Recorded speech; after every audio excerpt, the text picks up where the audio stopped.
mi ni Sheriff Balógun Ismaila. Mo fẹ́ kí Oriki Irẹsa.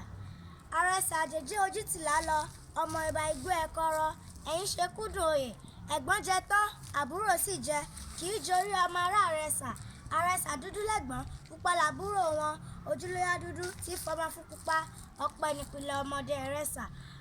Ọmọ ewúrẹ́ kú nílé ará Arẹsa, mo bá wọn sí, mo gbókú ẹ̀sìn, mo mọ ohun bàbá yín fẹ́ràn wọn ṣe.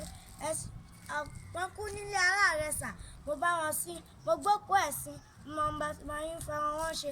Àgùntàn kú nílé ará Arẹsa, mo bá wọn sí, mo gbókú ẹ̀sìn, mo mọ ohun bàbá yín fẹ́ràn wọn ṣe.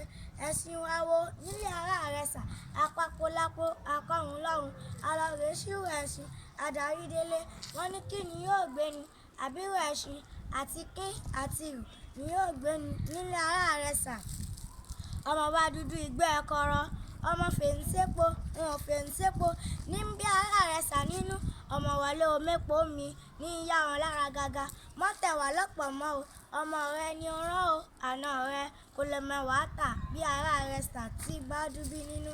Irẹsa o ní Irẹsa, gbogbo Mọdẹ ní Irẹsa nílé, ọmọ bàbá dúdú ẹ̀kọ́rọ́ ní Irẹsa, gbogbo Mọdẹ ní Irẹsa nílé.